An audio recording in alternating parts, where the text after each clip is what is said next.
Bienvenue à tout le monde, particulièrement si c'est votre première fois parmi nous. On est ravis d'être ensemble. Et alors j'aimerais, en parlant de Noël, j'aimerais démarrer en vous demandant ce que vous allez ou ce que vous aimeriez recevoir pour ce Noël. Est-ce que vous avez des attentes? Est-ce que vous aimeriez recevoir un cadeau particulier? Et puis peut-être surtout, de qui est-ce que vous espérez recevoir quelque chose? Un cadeau. Parce qu'un cadeau, au-delà du cadeau en lui-même, un cadeau de la part d'une personne, c'est un geste, c'est une preuve de l'amour d'une personne. L'amour d'un proche, que ce soit de l'amitié, de la fraternité, de l'amour romantique. L'amour, le cadeau, c'est cette preuve de l'amour d'une personne. Et Noël, et ce qu'on va voir aujourd'hui, ce que j'aimerais qu'on voit aujourd'hui, c'est que Noël, l'événement de Noël en lui-même, la nativité de Jésus-Christ, ça c'est le cadeau de Dieu pour vous et moi. C'est le cadeau de Dieu pour vous et moi, mais c'est le cadeau de Dieu qui nous prouve les premiers mots que vous voyez inscrits là sur l'écran, qui sont dans cette Bible. C'est le cadeau qui nous prouve, c'est l'événement qui nous prouve que Dieu est amour. C'est ce qui nous prouve que Dieu nous aime profondément.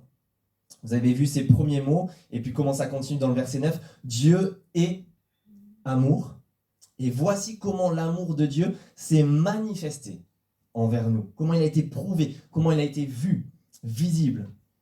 Dieu a envoyé son Fils unique dans le monde afin que par lui nous ayons la vie. Noël, c'est le geste et le cadeau de Dieu en lui-même qui nous prouve que Dieu nous aime profondément.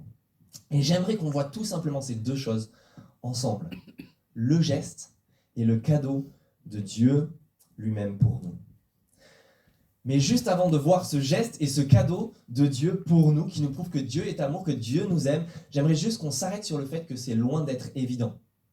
J'aimerais qu'on n'aille pas trop vite et qu'on voit que c'est loin d'être évident. Peut-être pour beaucoup, on se dit oui, c'est une platitude, une vérité qu'on entend, etc. Peut-être pas, si vous êtes parmi nous pour la première fois. Peut-être que vous avez déjà eu cette pensée dans votre esprit. C'est loin d'être évident, je ne suis pas convaincu de cela. Pas convaincu de ces trois premiers mots. Dieu est amour. En fait, même si on est chrétien, même si on est croyant, j'aimerais dire que c'est loin d'être évident bien souvent. Et j'aimerais prendre le parti de croire qu'on est quand même tous, parfois, même les plus fans d'entre nous de Noël, on est parfois des désabusés de Noël, de l'événement, de la nativité. En fait, il y a quelques temps, vous pouvez aller voir sur les réseaux sociaux, la page de l'église, on a deux de ces interviews qui sont là, qui ont été publiées. On a fait une sorte de micro-trottoir sur la place de la Victoire en demandant ce que les gens pensaient de Noël. Et beaucoup, en fait, ne fêtent plus, ou alors le fêtent encore, mais ne voudraient plus fêter Noël. Ils n'y croient plus, ou ils n'y croient pas. On n'en veut plus, on ne veut plus des crèches dans les mairies, on veut plus de Noël dans le nom des vacances, c'est des vacances d'hiver, ou même les chansons comme à la fête de fin d'année de l'école de ma fille, où Noël, mon beau rêve blanc, est devenu l'hiver, mon beau rêve blanc. C'est des petits indices, mais beaucoup ne veulent plus de Noël, parce qu'au fond, on est tous un petit peu incrédules que Dieu nous aime vraiment et que Dieu, ce Dieu, soit véritablement amour. Et j'aimerais qu'on s'arrête sur ça. Noël, c'est peut-être devenu un petit peu synonyme dans notre société, mais peut-être pour nous tous, au moins un petit peu, synonyme du cadeau empoisonné. Noël, c'est en lui-même un crime économique, la surconsommation, écologique même, et sociale, etc. On est devenu un peu ces enfants qui refusent le cadeau qu'on leur tend, parce qu'en fait, ils n'ont pas confiance dans l'auteur du cadeau. Et le cadeau semble empoisonné ou une vaste blague. On n'a pas confiance dans celui qui nous le tend. Donc j'aimerais qu'on s'arrête sur ça. On va voir ça en deux temps ce matin. Ce que je vous propose de voir, c'est de voir que Noël, c'est deux choses. C'est que Noël, c'est justement ce qui met en lumière qu'on est tous à la recherche, d'une manière ou d'une autre, d'un amour perdu. On est tous, Noël, c'est la mise en lumière qu'on est à la recherche d'un amour perdu, celui de Dieu. Ça, c'est le constat. Et puis Noël, voire dans un deuxième temps, que c'est justement la promesse d'un amour qui peut être retrouvé. cet amour de Dieu qui peut être retrouvé. D'abord le constat. Noël, c'est le constat qu'on est à la recherche d'un amour perdu, celui de Dieu lui-même, et que Noël est justement la promesse d'un amour retrouvé. Donc d'abord la recherche de cet amour perdu. Noël, c'est justement ce moment où on se rend compte qu'on est tous à la recherche de l'amour, mais d'un amour qui manque terriblement dans notre monde. Est-ce que vous avez vu cette pub d'Intermarché qui a fait le buzz, le Noël du loup? Vous avez vu ça ou pas? Ouais, très bien. Donc vous voyez de quoi il est question, le Noël du loup, ce loup, un loup mal aimé. L'histoire rapidement, en quelques temps, d'un loup mal aimé dans une forêt. Il est mal aimé bien sûr parce que les autres animaux ont peur de lui. Alors ce loup se restreint lui-même pour ne pas dévorer les hôtes de ses bois. Il se met aux fruits et légumes. Il fait même une tarte pour apporter finalement lors du Noël partagé avec tous les animaux de la forêt pour se faire des nouveaux amis. Et cette pub a séduit tout le monde dans le monde. Mais pourquoi? Mais je pense que c'est parce qu'on projette tout cela dans nos têtes. On voudrait tous de ce monde. On voudrait tous du loup qui est le meilleur pote de l'agneau. On voudrait tous, comme dans une des BD de ma fille, d'un crocodile, de ce crocodile qui met une perruque et qui se fait appeler Odile et qui est meilleur ami avec un enfant, même si il croque encore une mouette ou deux jusqu'à se restreindre pour rester ami avec cet enfant. C'est le monde qui nous fait rêver et qu'on projette même contre toute réalité. Je reviens d'un voyage aux USA et je peux vous dire que j'ai vu un sanglier jeté pour être dévoré par 5-6 crocos qui étaient sur la propriété, et puis il y avait des os qui traînaient là. Voilà, ça c'est la réalité. Mais en fait, on voudrait tous d'un autre monde. On voudrait tous de ce monde où le loup pourrait être pote et ami avec les autres animaux. On voudrait tous de ce monde, plus sérieusement, où l'être humain aime cette planète au lieu de la détruire. On voudrait tous de l'être humain qui prend soin et protège les animaux au lieu de leur faire du mal et protège les bêtes. On veut des êtres humains qui s'aiment entre eux, qui se respectent et vivent en harmonie au lieu de se déchirer. On voudrait tous d'une planète et des animaux qui ne soient pas hostiles envers l'être humain et qui respectent la vie humaine. On est tous à la recherche en réalité de cet amour et d'un amour qui nous manque cruellement, qui manque cruellement sur la planète Terre et dans notre monde. Mais on le cherche, on le désire. En fait, lors de ce micro-trottoir dont je vous parlais qu'on a fait, ça c'était aussi quasi unanime dans toutes les réponses. Noël reste, en dépit de toute chose, pour la plupart des gens, au moins une excuse, une occasion rêvée pour quand même passer du temps avec les gens qui nous sont proches. Même s'il n'y a aucun aspect religieux, même si on est contre la surconsommation ou autre chose, c'est au moins le moment de se retrouver avec des proches. Le moment où on peut profiter, manifester aux gens qu'on aime, qu'on les aime. Et recevoir l'amour d'autres personnes qui nous sont proches. C'est un peu comme la fête de Thanksgiving, qui est cette fête fêtée par les Américains, qu'on a fêtée lors d'un de nos apérocubes. Ces apérocubes, ce sont des choses que l'on a fait, ces apéros qu'on fait dans cette église. On a fêté cet apérocube de Thanksgiving, particulièrement cette fête des Américains. Et Jiwon nous partageait que pour Thanksgiving et pour les Américains, il faut 3 choses. Pardonnez mon anglais, mais il faut a place, a purpose et a person. Il faut un endroit, il faut ce but de Thanksgiving, mais surtout ces gens, ces personnes, ces proches. Et voilà pourquoi les familles se retrouvent forcément et tout le temps à Thanksgiving, entre proches. Et c'est super important, vous ne manquez pas ça. Noël, c'est cela. C'est ce moment où envers et malgré tout, envers et contre tout, malgré même nos différences au sein même des familles et des proches et des amis, on se retrouve, on partage, on veut donner de l'amour et en recevoir. Aussi pour cela que Noël est parfois une période terrible où le taux de tentatives de suicide et de suicide augmente significativement. Parce que ça met en lumière aussi pour des personnes qu'elles sont profondément seules. Quand d'autres partagent cet amour avec d'autres. Pour beaucoup, c'est le moment où c'est encore plus criant. Leur manque d'amour, leur manque de pouvoir, de partage avec d'autres personnes. Voilà ce qu'est Noël. Un amour recherché, C'est un amour qu'on recherche, mais pire que ça, en fait, en réalité, je pense. Oui, on manque d'amour, oui, on recherche cet amour et on en profite, on le veut en quelque sorte à Noël, mais c'est la recherche d'un amour perdu, celui de Dieu lui-même. Ça reste pas seulement horizontal avec nos proches. Noël est aujourd'hui, je pense, le symptôme d'un amour perdu, celui de Dieu qu'on a perdu et qui nous manque profondément. On n'y croit plus. C'est ce que je vous disais lors de ce micro-trottoir, mais voilà pourquoi beaucoup de personnes ne veulent plus fêter Noël. Au-delà de la surconsommation, de toutes les raisons qu'on peut trouver qui ne nous font plus fêter Noël ou voudraient plus faire fêter Noël à certaines personnes, Noël, c'est aussi et surtout l'expression d'un Dieu que l'on n'aime pas, que l'on n'aime plus, parfois bien souvent, d'un Jésus-Christ que l'on n'aime plus, parce qu'en fait, on n'a pas confiance, ou plus confiance en lui, on n'a pas confiance qu'il soit véritablement bon et amour.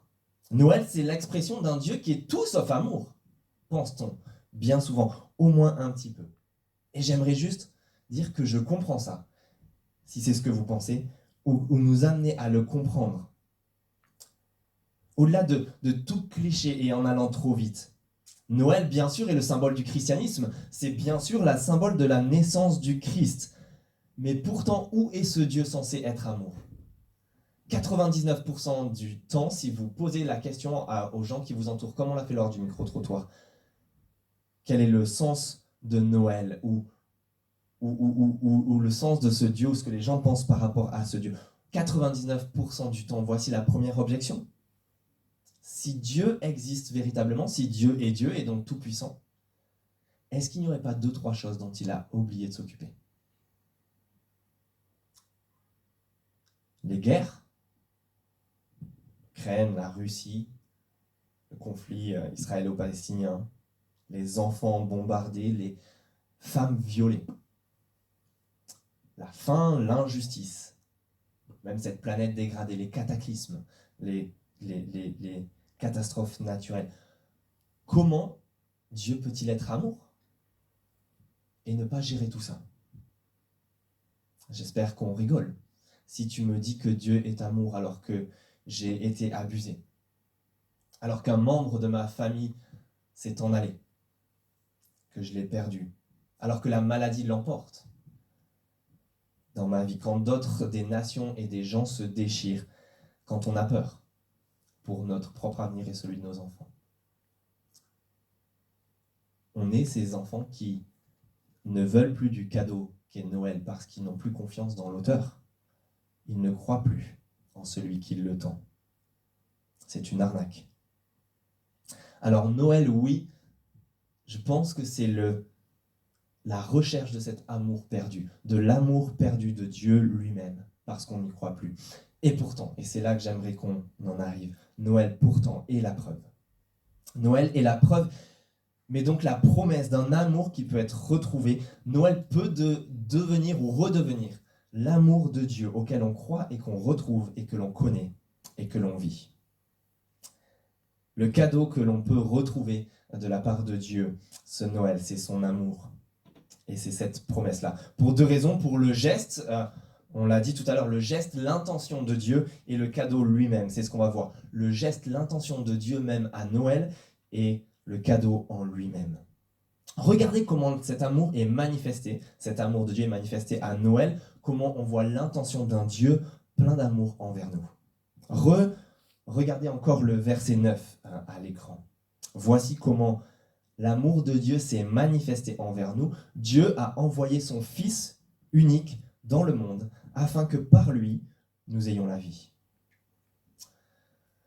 Est-ce que vous avez vu ça ? Dieu envoie déjà. Dieu prend du temps, de l'énergie, de la réflexion pour notre cadeau, pour votre cadeau, pour le mien. Un peu comme la différence, vous savez, entre un cadeau à l'arrache parce qu'une personne avait oublié que c'était votre anniversaire ou oublié votre cadeau et l'achète au dernier moment dans une station-service ou autre chose. La différence de valeur entre ça et quelqu'un qui a planifié depuis des mois une surprise, quelque chose, un cadeau pour vous faire vraiment plaisir parce qu'il le savait et ça lui a demandé du temps, de la préparation. En fait, Dieu a envoyé, mais il a même planifié, réfléchi à ce cadeau avant la nuit des temps, avant même que ce monde existe. Dieu envoie, mais Dieu envoie, vous avez vu, son Fils unique. Pour le Père de l'univers, il n'y a rien de plus précieux que son Fils unique. Il n'y a rien de plus précieux qui lui tienne plus à cœur, qui lui soit plus cher, qui soit plus personnel, qui le prenne aux tripes, qui le touche émotionnellement, que ce cadeau-là, son Fils unique. Et j'aimerais juste aussi enlever une fausse idée. C'est pas comme si c'était la décision de Dieu, le Père, auquel le Fils et même l'Esprit Saint étaient étrangers. Au contraire. Au contraire, c'est une décision, c'est un envoi et un choix de ce Dieu trinitaire. D'un Dieu trinitaire, c'est-à-dire un Dieu unique qui existe pourtant en 3 personnes. Et voici d'ailleurs pourquoi ce Dieu peut être amour et plein d'amour. Parce que avant même que ce monde existe, avant même qu'il envoie son cadeau, ce Dieu n'a besoin de rien ni personne pour être amour, pour aimer et pour recevoir de l'amour. C'est un Dieu qui s'aiment, où les 3 personnes s'aiment et où tout ce qui existe est un débordement d'amour qui a débordé au sein de la Trinité entre ces 3 personnes et qui a donné existence par un débordement d'amour à tout ce qui existe et donc à vous et moi. Et j'aimerais d'ailleurs dire que c'est la seule, ce Dieu est le Dieu unique, mais c'est la seule vision de Dieu où on peut avoir un Dieu qui est véritablement amour, qui n'a pas besoin d'autre chose pour aimer et pour être aimé.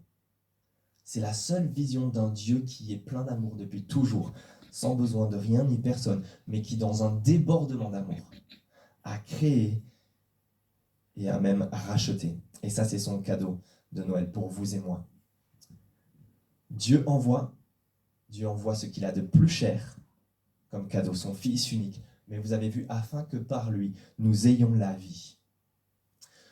Ce cadeau a coûté cher à Dieu. Et pas seulement parce qu'il lui est précieux, mais parce qu'il lui a coûté personnellement. Il lui a coûté de sa propre personne.